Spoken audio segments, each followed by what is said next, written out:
Welcome everyone. Today we're going to be looking at transitive and intransitive verbs. So konnichiwa to wherever you might be in the world. Alright, so transitive and intransitive verbs, bit of a tricky one. Maybe a lot of you are not even sure what transitive and intransitive means in English. I certainly didn't know what it was until I started learning Japanese. Now, if you check out the YouTube description box, we have a link to a Google Doc. And so I'd really recommend you guys open that one up so you can follow along with what I'm doing with the lesson. Before we get started though, just wanted to remind everyone that JLPT registrations are open. So this is the Japanese language proficiency test. You can take the test on their website, which I've got linked here if you want to have a see what kind of level you're at. But I would always recommend that this is kind of a goal that you always try and strive for, all right? Every few years, you should maybe take stock of how your study's going and think, oh, can I take the next level of JLPT? So registrations close pretty soon, September 6th, I think, yep. September 6th, so I've only got a few more days left as of this video. All right, so transitive and intransitive verbs. So what are we talking about here? Well, the main difference is that we're talking about verbs kind of done by an active agent. This is generally going to be a human, versus actions which just kind of happen or occur, or really there's no direct agent bringing about this change.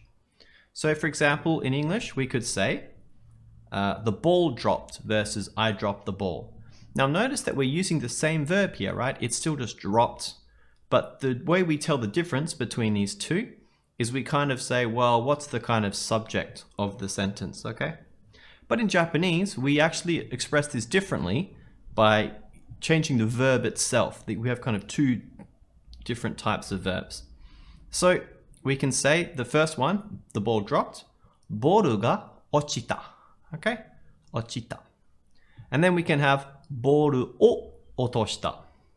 So we hear that there's two different verbs there. So really this is the key to getting good at transitive and intransitive verbs. You might find that you know a lot of transitive verbs and maybe not so many intransitive. So it's really about focusing on learning more intransitive verbs. Now the other thing that changes is the particles, and we'll be going over that as well. But we see there's a ga for the first one and an o for the second one. And this will generally be the rule, okay? We're going to use ga with our kind of intransitive and then o with our transitive. All right, now it's important to keep in mind that even when we deal with these transitive and intransitive verbs, sometimes in English we do actually change the verb as well, but this is kind of less common. But for example, we've got this one, hako ni ireru, right? Put something into a box, versus hako ni hairu, go into the box. All right, so of course we have the same kanji here, and in Japanese these are kind of different words, but also in English we use different words as well. But really this is, as it says here, this is just kind of coming down to a difference from the languages. The ball dropped versus I dropped the ball. This is probably the most common type of example you're going to get, not so much this second one. All right, another way we can think of it is that Japanese has kind of these suru verbs and naru verbs, right? English doesn't really. We don't really have these kind of separate transitive and intransitive verbs, but in Japanese we certainly do. So suru verbs, as we can see by this table, is just kind of verbs which happen to do with agents, okay? So taberu, eat. Really, you need something to be eating. Akeru, this is to open something. And again, we have ireru, to put something in, all right? So these are all implying that there's an active agent somewhere in here. Now, on this other side, we've got naru verbs. And I want to point out that these aren't equivalent verbs. These are just examples of each. So, it's not like wakaru is the naru version of suru. Okay, it's not really like that. It's just trying to help you conceptualize the difference between the two. But we have things like wakaru, okay, this kind of like understand, and it's kind of like you don't really need a person to understand. It's like a state of mind, I guess. Aku, this actually is an equivalent, but the door just kind of swings open, or the door opens, the window opens, without anyone doing anything. And okiru, okay, so this is like to wake up or to occur, I guess. All right, so that's just another way of thinking of it. I don't really like this way of thinking of it, but it might help some of you. I find it's better just to kind of think that there are transitive and intransitive verbs. Okay, so now I've got a bit of a table here. Now, this is not an exhaustive list, all right? And I did edit it. I took out a lot of verbs which are very unlikely to come up in year 12. But just so we get a bit of an example of what these kind of look like. Okay, so this is how we write it in Japanese. It's jidoshi and tadoshi. All right, so we see also that we should use ga with these jidoshi and tadoshi. All right, so okiru, okay?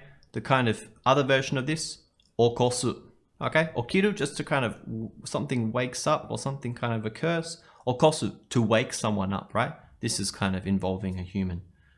We just had this one, ochiru and otosu. Mawaru, it's just like it kind of rotates. Mawasu, to spin something. All right, we have kaeru and kaesu.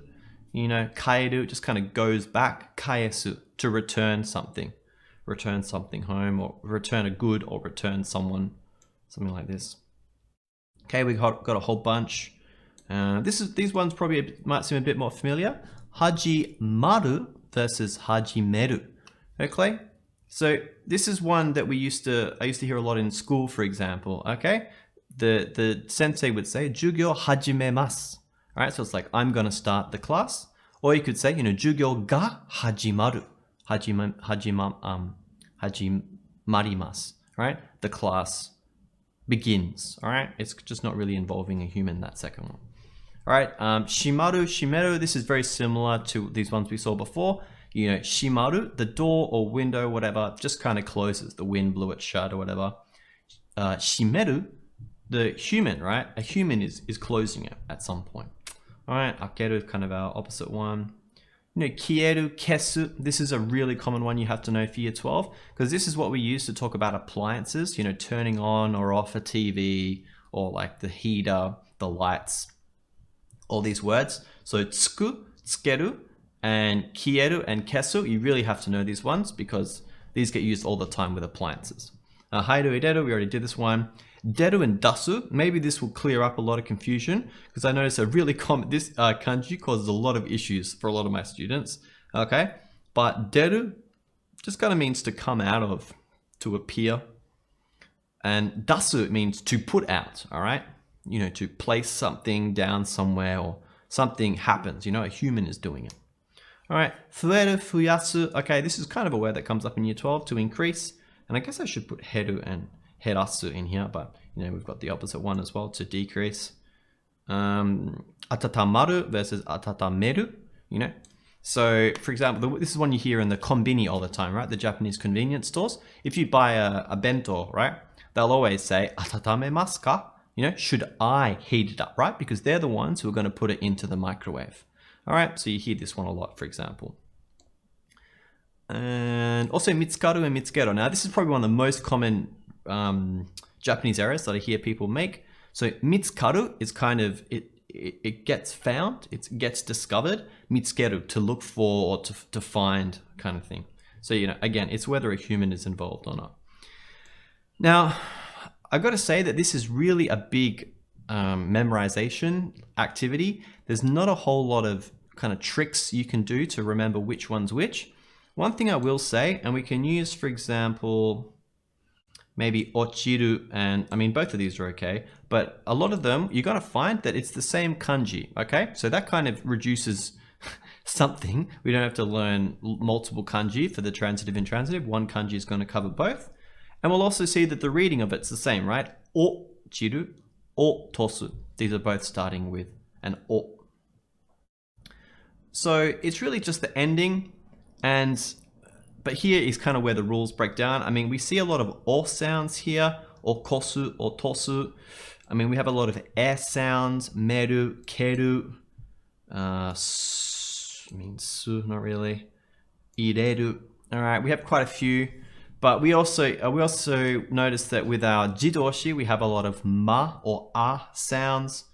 But really, there's not really a hard and fast rule. You'll kind of, after a while, you will tend to notice them, but yeah, a lot of A sounds on this left-hand side and more E sounds on this right-hand side. But apart from that, it's kind of, there's not a whole lot of rules for it.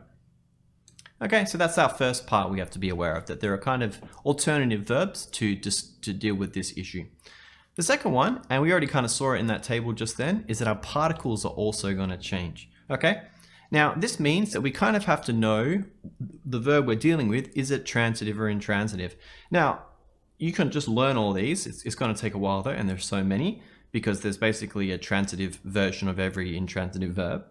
But if you're not sure, we can always just look it up in our dictionary, okay? I did actually have something prepared for this, but in the end, it doesn't really matter. You just look it up any kind of dictionary, and then in the entry for that word, there's going to be some kind of code there, right? So normally it'll just say transitive or intransitive, verb intransitive, you know, verb int, verb t, TV, VT, VI. There's probably some kind of variation of this. I mean, I tend to use the same dictionary over and over again, and it says VI and VT in my dictionary. All right. So why do we care about this? Well, it's because these intransitive verbs are not being carried out by a direct agent, they can't have this direct object because that agent's just not there. So this is why we need to use ga. All right. Now, also, if we think about our or particle, and I definitely would admit that thinking about or this way is I never used to think about or this way before I started teaching Japanese. But you know, it's kind of the whole point of or, our or particle, right? The or particle says, well, we got a verb here, we got a noun here, and the or is saying, well, the verb acts on that noun. All right, it's a direct relationship. But here, you know, you don't really have that person, so the or is not going to be involved. But anyway, that's kind of abstract. Let's look at some examples, see if we can get this a bit better into our head. I'll just make this a little bit bigger.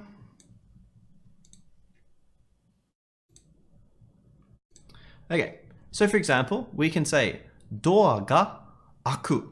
The door opens, okay? Door ga aku. Door o akeru. I open the door, or someone. I really should say someone here, but someone opens the door. At least when we're hearing akeru, we know someone is doing it. All right, mizu ga hairu, like water gets in. Okay, so think, for example, you got like a scuba mask on or something, right? And mizu ga hairu, you know, the water gets in. It's not you putting in the water, even if you, I guess even if you open the mask, it would still be mizu ga hairu. All right, I mean, I guess you could say both in that instance. But mizu o ireru, right? Pour some water in, kind of get some water in something, all right? Put it in the kettle or whatever. All right, and we could have a few different examples. Hi ga kieru, all right? The fire kind of goes out. Hi o kesu, I kind of extinguish the fire. I put out the fire. And these ones, probably these last two, some of the most useful ones you're going to see. So, denki ga tsuku. All right, the light kind of turns on. Denki o tsukeru, I turn the light on. Okay, so bit of a quick one today. I mean, we'll see that mechanically there's not a whole lot going on here, but there is a lot of just memorization activities. But I would say the biggest thing with this transitive intransitive is just kind of being aware that it's a thing. I mean, for the longest time, I know when I was learning Japanese, I didn't even know this was a thing. So as I was learning kanji, when you look at the kanji, it'll list all the transitive and intransitive readings. So I used to learn them, and invariably I would just kind of use them when I was speaking, and it must have sounded very weird because I would get them wrong a lot of time. But I think once you're aware of them, it's a lot easier not to make this mistake again. All right, so that's enough from me. Thank you so much for watching. Please leave a comment. If you have any suggestions, or if you like the video, please hit the like button. It really does help me out. And please subscribe as well, because then you'll get notifications of any new videos I put out. Thanks for watching, and I'll see you guys again.